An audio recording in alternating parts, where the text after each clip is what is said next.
కదా, ధృతరాష్ట్ర మహారాజు ఒకసారి ఆ శ్రీకృష్ణ స్వామి వారిని విలిపించారు.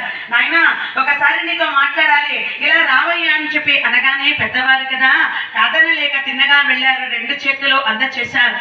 ఏంటి మామ మరి ఏదో మాట్లాడాలని చెప్పేసి అంటున్నారు. నాయన మంచి జరిగిందో చెడు జరిగిందో ఇప్పటికే సంధి కోరుకుంటున్నారని చెప్పేసి నువ్వే అన్నావు కదా, ఆ పాండవుల సందేశం అంతా కూడా ఇదే అని చెప్పేసి నువ్వే అన్నావు కదా, ఇప్పుడు యుద్ధము జరుగుతుంది అని చెప్పేసి అది కూడా నువ్వే చెప్పావు. ఖచ్చితంగా యుద్ధం జరుగుతుందని చెప్పేసి అంటున్నావు. కాబట్టి నాయన 100 మంది కొడుకులు లేకపోతే నేను బ్రతకలేనయ్యా, ఈ ముసలి ప్రాయంలో నా బిడ్డలు లేకుండా నేను ఎలా ఉండగలనయ్యా.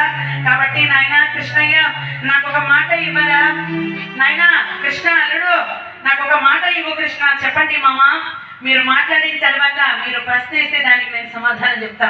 అప్పుడు మీరు మాట ఇవ్వడమా వద్దా అనేది తర్వాత ఆలోచన చేస్తాను మామ, చెప్పండి అన్నారు. లేదు నాయన నా బిడ్డలే నా సర్వంగా నేను భావిస్తున్నాను. భగవంతుడు నేను ఏ జన్మలో ఏ పాపం చేశానో ఆ పాపానికి ప్రాయశ్చిత్తముగా నా కంటి చూపునంతా కూడా తీసేసుకున్నాడు దేవుడు. పోని నా బిడ్డల్ని చూసుకుంటూనే నేను బ్రతికిపోతున్నానయ్యా. మంచి వాళ్ళగా ఉన్నారో చెడ్డ వాళ్ళగా ఉన్నారో ఇప్పటి వరకు పాండవుల మీద కక్ష తప్పిస్తే నా బిడ్డలకు ఎక్కడా ఎలాంటి లోపం అనేది కలగలేదు కదా అన్నారు. ఇక అప్పటికి మౌనంగానే ఉన్నారు. నిజమే కదా, అది కూడా పాండవుల మీద కక్ష తప్పిస్తే రాజ్య పరిపాలన చాలా అద్భుతంగా చేశారు. వరుణ దేవుడు సంవత్సరానికి 4 వర్షాలు కురిపించేది పోయి 6 వర్షాలతో కురిపిస్తున్నారు. ఎక్కడ చూసినా పాడి పంటలతో సెలయేరులన్నీ చక్కగా నిండిపోయి ఆనందాన్ని కలిగిస్తూ ఉన్నది. అద్భుతంగా ఉన్నది హస్తినాపుర సామ్రాజ్యం. అంత గొప్పగా పరిపాలన చేశాడు కదా.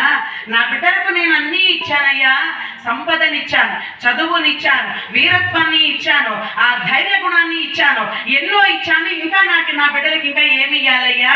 అప్పుడే నీవు యుద్ధము తెచ్చమంటున్నావు. ఒకవేళ ఆ యుద్ధంలో నా బిడ్డలు చచ్చిపోతే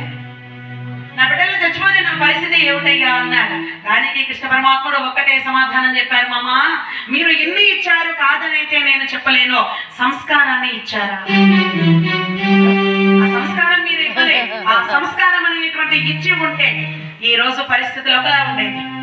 పాండు మహారాజు గారు శతశృంగ పర్వతం మీద ఆ పిల్లలందరినీ కూర్చుండబెట్టుకుని విద్య కంటే వినయము గొప్పది అని అన్నారు. విద్య అనేటువంటి మాట ముందు ఉన్న వినయం అనేటువంటిది చాలా గొప్పది. కాబట్టి విద్య లేని వాడు వింత పశువు అని అంటారు. సంస్కారము లేనటువంటి వాడు చచ్చిన వాడితో సమానం.